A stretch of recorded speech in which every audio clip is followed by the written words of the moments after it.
Welcome to Accelerate Science Now, where we sit down with innovators shaping policy, research, and industry to ask one big question. How do we make science move faster and work better for everyone? In this episode, I speak with Richard Fox, head of innovation at bitBiome, about how AI and large biological datasets are changing the way we engineer biology. Richard explains how scientists are tapping into the vast and largely unexplored diversity of microbes on Earth to discover new enzymes and biological tools. We also discuss how combining genetic sequence data with experimental results is helping train AI models that can guide biological design, with applications ranging from new medicines to sustainable manufacturing. Enjoy the show. Well, today's guest is Richard Fox. Richard is the head of innovation at bitBiome, a data and AI company building the intelligence layer for the next era of biotechnology. Richard has spent more than 25 years working at the intersection of computational biology, protein engineering, and machine learning, helping develop technologies that make it faster and cheaper to engineer biological systems. Over the course of his career, he has held leadership roles across the biotech industry, working on directed evolution, genome engineering, and AI-driven approaches to biological design. Today at bitBiome, he's advancing new methods for exploring microbial diversity to design novel enzymes and microbes, tools that could enable breakthroughs in areas like biomanufacturing, sustainable materials, and industrial biotechnology. So, Richard, thank you for joining us. Thank you very much, Adeline. I'm excited to be a part of the podcast, and I think it'll be fun to share some of the things we're working on. I think it's a really good fit with the mission of ASN and Yeah. CDAI. Great. Well, yeah, we're excited to get into it.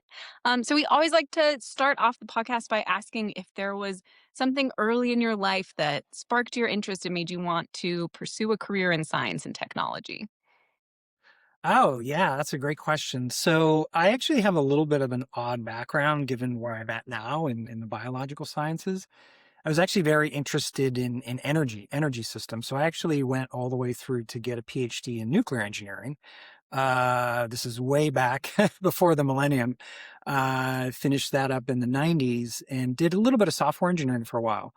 But what I had long been interested in, strangely enough, is biology. And in particular, I was interested in evolution and the concepts around evolution, such as simple algorithm could craft all the complexity around us that makes life possible. I was really sort of smitten with this idea of using evolutionary principles for other applications. Turns out there's a whole field that has basically adopted evolutionary principles to solve really complex problems in computer systems. And so around 2000, a very weird, lucky thing happened where I stumbled into and met my to-be wife at the time, who was actually a biological scientist. She's the PhD biochemist. And she, interestingly enough, she was working for this really interesting, innovative company. Yeah, like over 25 years ago, that was essentially using the principles of evolution to engineer biology. This is at the protein level, like the single gene sequence level. This was really, really early days in this technology called directed evolution. And she told me about it, during our courtship, and I was just amazed at what you could do in the lab to engineer complex systems. And that was really my first foray into biology. And as it happens, I ended up working for the company that she was at, first writing software. But I was curious even before I joined and started working in this field. It was pretty clear to me, coming from a computational background, that there should be opportunities to leverage data, right? I mean, we all know it today, but it's easy to forget that like 25 years ago, especially in biology, data was not, people would collect data, but in terms of leveraging data, it wasn't something that was exploited to its fullest, let's just say, right? So I was very fortunate to meet my to-be wife. That's probably the best part of the story. But then very grateful over the last 25 years to be playing around with engineering biology with then we used to call it statistical learning. Now it's, machine learning and AI, but the basic algorithmic core of generating lots of data, building models from that data, and then using that to guide future experimentation. This was something that people didn't really do much 25 plus years ago.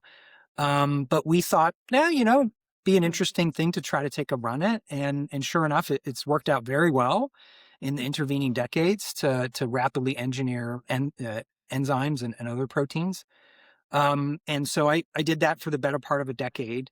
And then I ended up sort of feeling a little bit excited about the prospects of applying those same kind of principles to sort of larger sequences. So Mhm. pathways and entire genomes. So being able to engineer microbes and even higher order things like plants and animals, things people have been doing in the breeding community for thousands of years. But Yeah. with the advent of all the data that you can generate and the ability to go in and start to manipulate the genome in specific ways, I thought, and this is going back like 10, 15 years ago, now we can really start to do the same thing that we've been doing in proteins for many years to operate at the genome scale. So I spent some time at some ag biotech companies and some microbial engineering companies over the last 10 or 15 years. But really the last 5 to 10 years, Mhm. I've been investing heavily my time and interest in yeah, trying to engineer biology at the genome scale to try to create, useful products for society. Yeah. Really exciting. I always love hearing the answers to that question, but this is the first time that I'm like a first date with Yeah, with that's the a part of the impetus. story. Yeah. Yeah. That's really great. So yeah, well, as you mentioned, you spent more than 2 decades in this field. Was there maybe a particular discovery or technology early on that made you realize that this field could really fundamentally change how we make things? Yes, indeed. So the concept of using, engineering approaches for biology, people have been tinkering around for many, many years. And I was lucky enough to work for an early pioneering company that was interested in using these kinds of technologies to help do the job that traditional chemists have done for many, many years. So, in particular, um, just to take a specific example that I think is compelling, is in the area of pharmaceutical manufacturing. So, a medicinal chemist can go and create, small molecules that of course, run through clinical trials and get approved and then are made. And you can brute force the synthesis of those molecules. That people have been doing that for decades. But early on, folks realized that if you could use biology to perform some of the critical chemical steps, turns out biology has especially enzymes. They're amazing molecular machines. They have this ability to exquisitely carry out very specific reactions to produce, high value products, including, pharmaceutical molecules. And the group, the company that I was working with and our colleagues, we were pretty much devoted to trying to not replace traditional chemistry, but really augment it by engineering enzymes, again, for critical steps in the pharmaceutical manufacturing process. And early on, this was considered not crazy, but just it was not mainstream.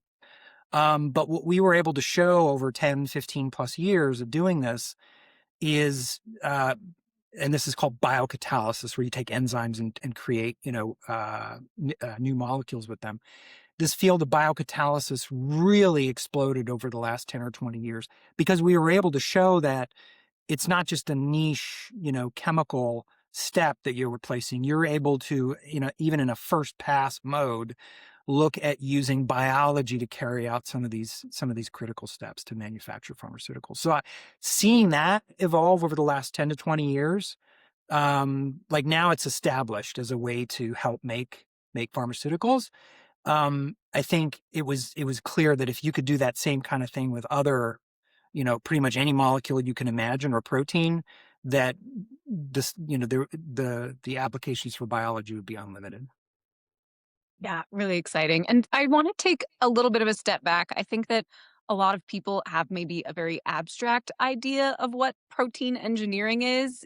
Could you Mhm. explain, like, at a very simple level, what does it actually mean to engineer a protein and why is that such a powerful tool? Yeah, no, it's a great question. So Proteins are they're everything that make life possible, right? They're these entities that carry out all kinds of biochemical, the enzyme form. There's a lot of structural proteins that go into making up, tissues and things like that. But in terms of the biochemical reactions, the enzymes that are all throughout our body and allow us to live and breathe and do everything that we do, um, are exquisitely tuned by billions of years of evolution for their natural um, substrates and things you feed them and then the products they make, right? So long ago people thought, oh, this was something that was the product of evolution over hundreds of millions of billions of years, and that if you stare at like the so-called crystal structure of these proteins, it's very, very difficult to ascertain, exactly how they work. There's been a long, intense effort to try to study sequence and structure and function to try to get enzymes to do new things or do them faster. Um, and so, for example, being able to decide where in the protein you make mutations to carry out, possible improvements is notoriously difficult. People have spent their whole careers trying to do that in sort of what's called a rational basis, from first principles and biophysics and so forth. Um, it's a laudable goal. It would be great, if we can get to a point where that works. Unfortunately, we're profoundly ignorant of how proteins actually work, especially enzymes and how they carry out chemical reactions. So a central challenge in engineering proteins is to decide where to make mutations, how to screen these things, or how to evaluate or characterize them for the things you're interested in, and then using that information to sort of guide and design the next round of experiments to make those enzymes better and better over time. Yeah. And one of the things I think you mentioned a little bit early on was how important data is in all of this, and that, people have always been doing data collection, but not really leveraging the data. What types of data are you looking at for your work, and where do you get those? What are you missing? Yeah. So a lot of it is sequence data, right? I mean, we can create, and we've been able to do this for many, many years now. You can create through various molecular biology techniques, lots of different, say, enzyme variants with many different, sequences. And so you can make these libraries, and then you can express the enzymes in microbes like E. coli and others. And when you express these enzymes, you can then drop them into chemical reactions the way a lot of chemists drop in traditional chemical catalysts. You can drop in these enzymes as basically a reagent that carries out, a chemical reaction. And so there, what you're measuring, to get to your data question, is, you have the sequence of these variants. We've been able to do that for many years. But then you need to be able to measure like how much substrate or you're consuming or product that you're generating. And the techniques for high throughput analysis of these things have been around for many years. There's all kinds of, mass specs and HPLCs and a laundry list of, instrumentation that I won't bore you with. But basically what's important to know is that we have the ability to characterize many, many to get an actual readout of like, how much product am I making? That's a fairly straightforward. I don't want to diminish it. It's a challenge in many cases, but that's essentially a known, problem that's largely solved in many cases to essentially measure how much of the enzyme is carrying out the reaction that you're interested in. So sequence and activity is sort of the way to think about the data we collect. Got it. Well, I want to make sure that we get to talk about some of the work you're doing at bitBiome and what bitBiome is doing at large. So, for listeners who might not be familiar, could you describe like bitBiome's core problem that they're trying to solve? Yeah, so bitBiome is a really interesting company. They're based in Tokyo. They're a spin out from Waseda University. There was a brilliant professor there who had this idea of how to sequence at scale single microbial genomes. And for those who aren't familiar with it, it turns out sequencing microbes from the environment is a very difficult proposition. So being able to isolate individual microbes and grow them up and get their sequence, that's just really, really difficult to do. There's other ways of doing this, but very few methods result in sort of high quality genomic sequence data. So long sequences that are very, very accurate to what's actually in those microbes has been a challenge for many, many, many years. But bitBiome essentially cracked that technology nut by being able to, with some microfluidics and some other advancements, be able to identify and isolate individual genomes, sequence them, and then generate huge proprietary databases of sequence information. And almost any biological process where you're working with enzymes or pathways or whole genomes starts with some kind of database because you have to identify the genes or genomes that you want to work with. So this database, this technology to generate, and we're now at the point where we've generated billions of novel sequences from the environment. Turns out way less than 1% of life has been sequenced out there. And so there's this well over 99.99% of life is just out there waiting to be sequenced, right? But with this technology, we're starting to, attack that problem. And so now with these billions of sequences, they serve as a foundation for all kinds of applications, including things like finding new, enzymes and proteins as starting points for, whatever biological process you're interested in engineering. Yeah. Got it. And yeah, so what's the next step after you sequence something? Like do you have like clients who are buying your data? What are they using it for? Like what are the primary applications you would say? Yeah. So going back to like the discussion we just had about enzyme engineering, Hmm. a key step is getting the right starting point. So being able to find an enzyme, usually you get a sequence from nature and maybe you get a few dozen or a few hundred or a few thousand as starting, sequences to go and test based on whatever you're interested in making. And that's been a longstanding, problem slash challenge in getting going with the whole engineering process. To go from 0 to 1 is a huge step, and then once you're there, then you're sort of off to the races with pretty established techniques for things like protein engineering. We'll talk about genome engineering in a minute, but in terms of protein engineering, one of the key applications is getting starting points. And what's been really interesting to see, was kind of surprised to me, having worked in protein engineering for the last 25 years, is I appreciate the importance of a good starting point. But if we looked at 100 things from the database, we'd be lucky if we found one or two or three that worked.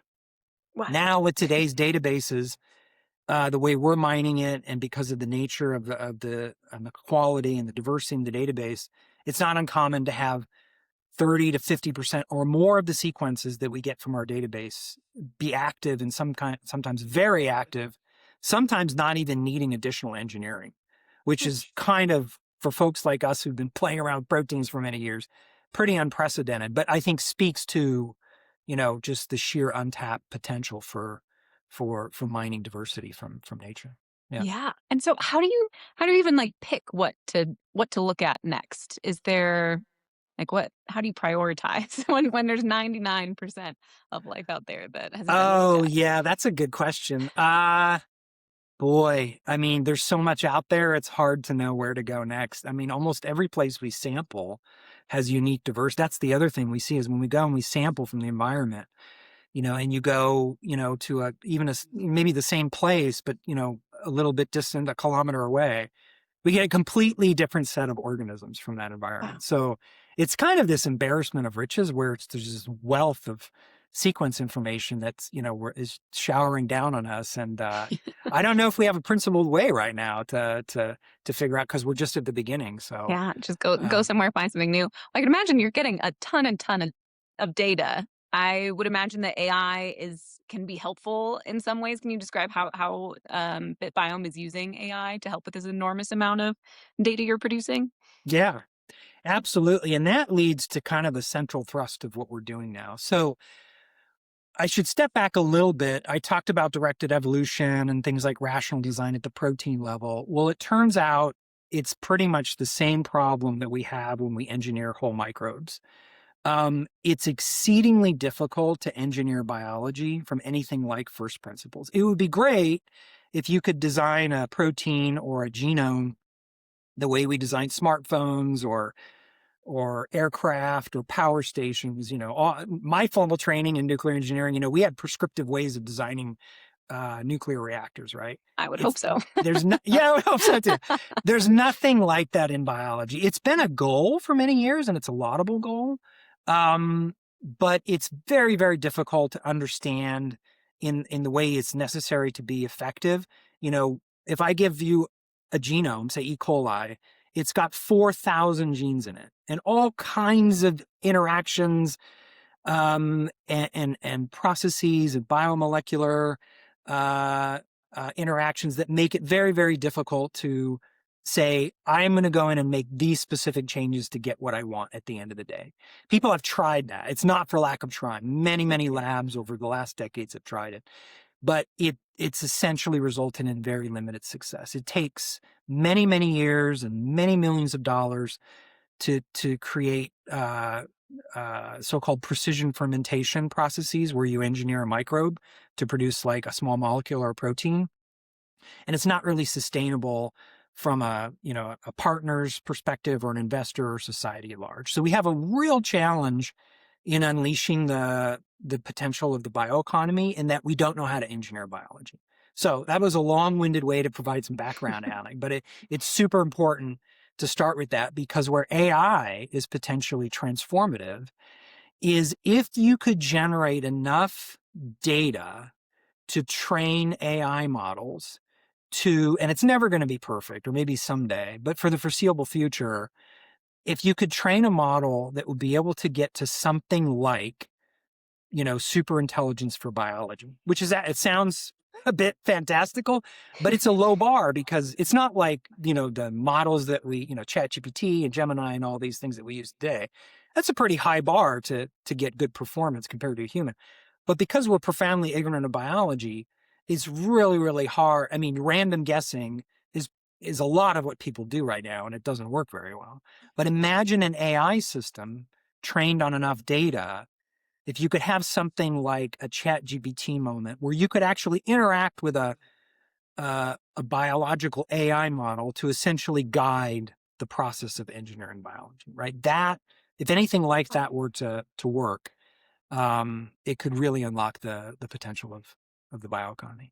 Yeah. Yeah. I mean, I imagine you mentioned earlier that you'll have, hundreds of sequences and find out that only, one or two or three are actually useful candidates. Can AI, are you able to use AI to help identify those candidates, or?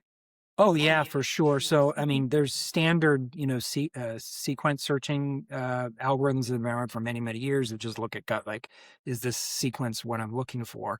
But increasingly, AI is used to help guide that search, right? So, and especially if you have any functional data, you can go back into the database and use AI models to even refine further the kinds of candidates that you're looking for.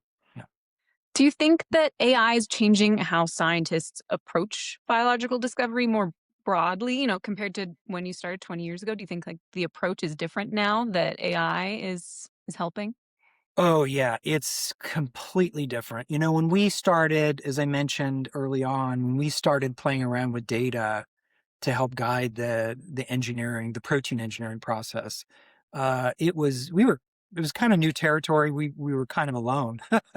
But now we're very excited to see all the interest in using essentially that approach of with data, building models and then guiding the experimentation process. Like now that's the standard, right? That is, you almost, can't, step over a rock or fall over a log and not see like everyone rushing into the space of using AI to help more rapidly engineer biology. But there's a key kind of data that's really important to stress here. It's not just the sequence data. That's a wonderful foundation. It's kind of like Wikipedia, right? If you think of these like chatbots, like we all know to some extent, there's these things called language models, and we know roughly that they're trained on things like Wikipedia and others. It's very much like that in biology too, where we have all this sequence data. But something that a lot of people don't appreciate is that, like in natural language processing, there's a key step in the data generation process that people call labeled data. So what is label data? That's where you not just have like text, you also have humans in the natural language processing world. You have humans who actually go in and create gold standard prompts and responses, or they rate the responses that the AI is generating. And that data feeds back into the model. And it's incredibly important. And we wouldn't be able to do the things we do today in the natural language processing world Mhm. without that label data feeding back. And we have every reason to believe, and we're already seeing it now convincingly. We saw it in proteins 25 years ago. When you add that activity or performance data that I mentioned, if you do the same thing at like the genome level with a microbe that's producing something, adding that label data along with the sequence back into the models, that should be the thing that really unlocks the capability of these AI models for biology. Wow, that's really exciting. Well, I'd love to talk about real world applications. Could you maybe tell us what some kinds of problems the enzymes and microbes that are discovered and engineered by bitBiome can help solve? Yeah, I mean, it's wide open, as you can tell from my excitement. Like sometimes I feel like a kid in the candy store. There's so much potential out there. As I say, and people have recognized it. I mean, everybody recognizes the potential. But what's been limiting our ability to deliver on it is the tools and the technologies and the approaches. So from the very beginning, people understood, food and nutrition and detergents, flavors and fragrances, pharmaceuticals, vaccines. I Wow, mean, there's just everything. no limit. And you have to be judicious from a commercial, perspective. You have to go after markets, that make sense and deliver, real value. But now with things getting easier to engineer, now it's just opening up all kinds of potential. So that's kind of at the abstract level. Anything that could be made biology is potentially a candidate, right? But in terms of like some specific examples, maybe I'll pick a couple from like the healthcare field. So one really interesting example that we've been working on for the last couple of years is these molecules. It's an enzyme. They're called endolysins. All right. And they come from, so interestingly enough, for those who aren't familiar with the intricate details of microbes and viruses, is there are these natural uh, enemies of microbes called bacteriophages. They're viruses that infect bacteria Hmm. and they kill them. They don't hurt humans at all. They're very, very specific to bacteria. And so there's been a lot of interest in looking at these bacteriophages and pulling out the sort of the warhead for these bacteriophages are these things called endolysins, and they're enzymes that go in and basically destroy the cell membrane. Wow. And they're very, very specific for the microbe that they're attacking. And because of our single cell sequencing technology, we actually can associate not just the microbes, but also the viral particles or the viruses that attack them. We could see them together. So we have this really unique uh, view of which uh, endolysins attack which and which phages attack which Wow. bacteria. Cool. And so we've been able to go out and recruit the sequence diversity from our databases and use that to pull out specific endolysins that we can either further optimize to address what we all know is a super critical problem, which is antibacterial resistance. This is a big unmet problem that we need to address. And so these endolysins have a lot of interesting properties in that they're very specific. And the thinking and the data suggests that they're less likely to be susceptible to developing antibiotic resistance to begin with. So it's a very exciting application for us. Wow, that's Um, incredibly exciting. yeah. Yeah. How do you even go about like was it just a ton of testing to see like which ones matched with which ones? Yeah, pretty much. I mean, again, here's where AI makes a huge difference, Mhm. right? You can sift through a lot of data, train AI models on, known, interactions between, the bacteriophages and the microbes that you're trying to kill. And then, of course, you can use AI again in that labeled data generation process that I talked about earlier. To once you have a starting point, even if it's not perfect, the idea is to rapidly engineer those specific enzymes to kill, very exquisitely the things that you want to eliminate for Mhm. human and animal health. Yeah. So it makes sense that healthcare would be one of the industries where, enzyme microbe discovery has had a really large impact. Would you say there's another industry that was maybe historically already seen the most impact from this kind of science? Uh, so there's the healthcare aspect of like identifying and engineering the specific, uh, pharmaceutical that you're or target that you're interested in. And then there's the manufacturing process itself. And I kind of already talked about it. Mm-hmm. And so one of the other examples that we've seen, and I think is shown the value of the data we're generating, is going back to the pharmaceutical manufacturing case where I worked on many years ago. Our colleagues that were involved in pharmaceutical manufacturing, they would create these enzymes to carry out these biochemical steps. And there was one in particular, it's called the transaminase. The details of it don't matter.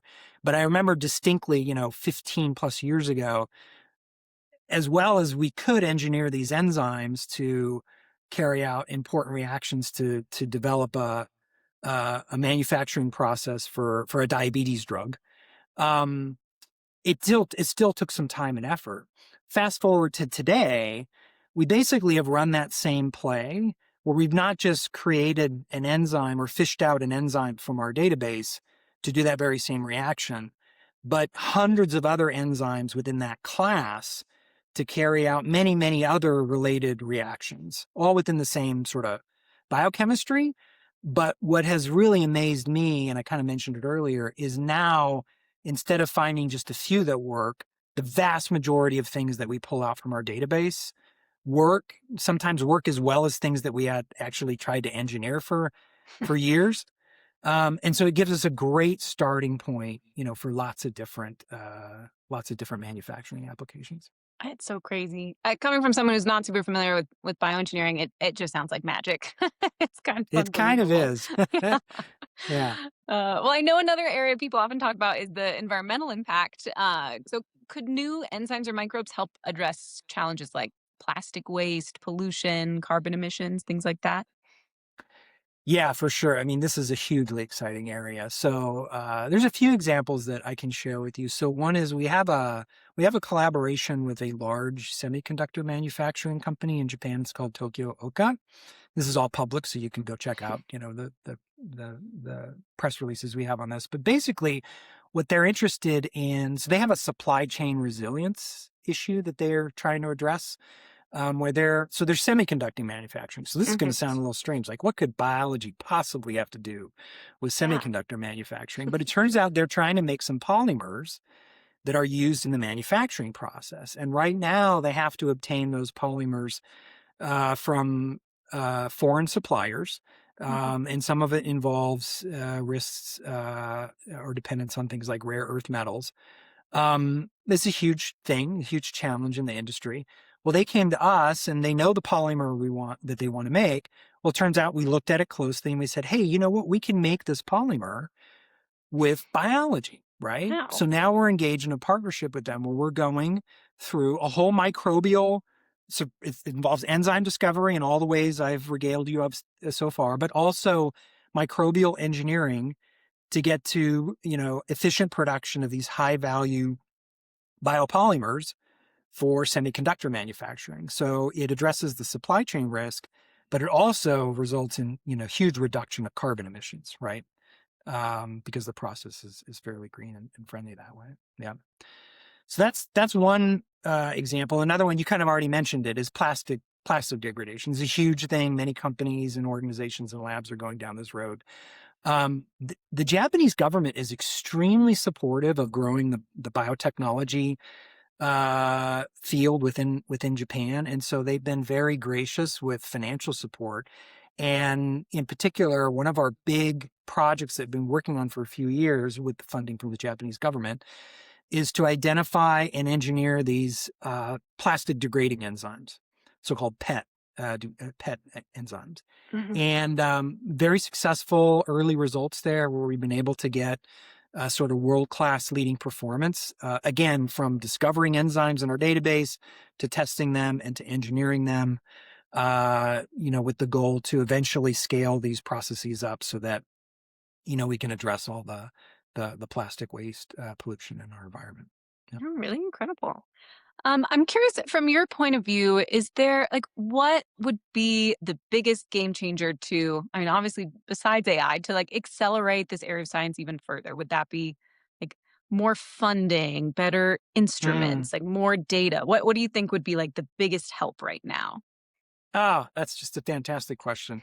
It's absolutely more data, right? The modeling, as much as I love it, I'm like the data science guy. The modeling is essentially a commodity, right? As long as the data's there, anyone and everyone can develop models and extract the most out of that data. And there's always a race to, get better models. But that quickly results in kind of, asymptotic or diminishing returns on investment. Where the big returns come from is more data, right?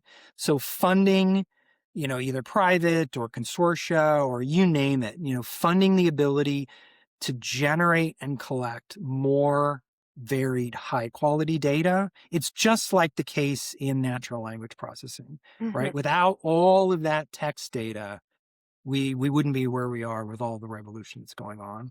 And the same holds true, if not more so, in the biological sciences, is that the data, both sequence data and, as we talked about before, this labeled sort of characterization data, that's going to be the thing that changes everything.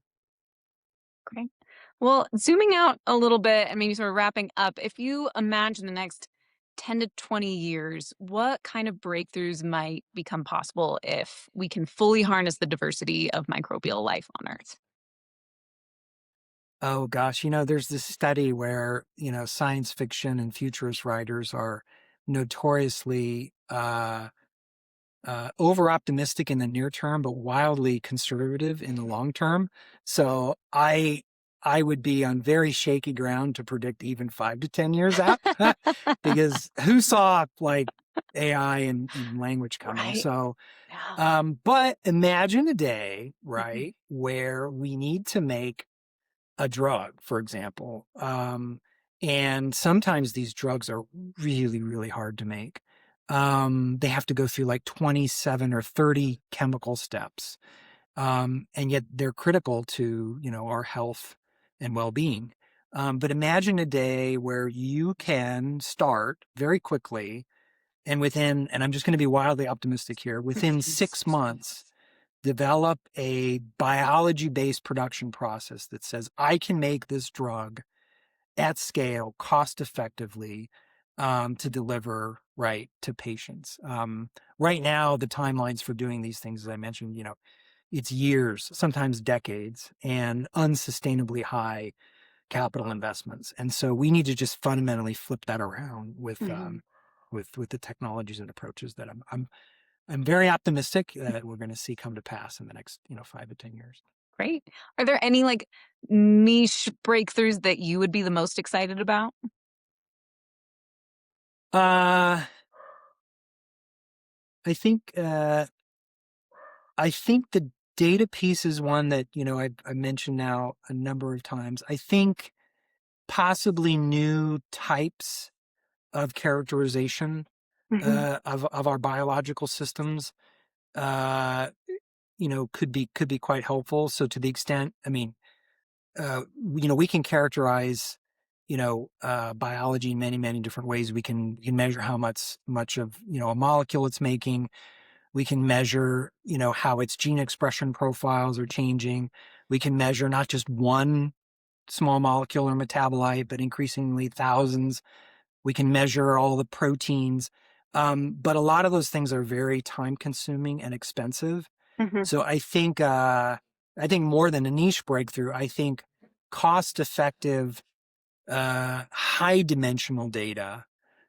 So high dimensional input in terms of like genetic manipulations and high dimensional output, um, is potentially gonna be a windfall for helping to build these AI models. Great. Well, I Yeah, hope we see that in the near future. But Richard, thank you so much for joining. This has been really fascinating and appreciate you taking the time. great. Thanks so much. Appreciate it, Natalie. You've been listening to Accelerate Science Now. I'm your host, Adeline DeYoung. The show is produced by Kindred Subjects, Accelerate Science Now, and Seed AI. Our executive producers are Josh New and Austin Carson. Special thanks to Kevin King for editing and production. Thanks for joining us, and we'll see you next time.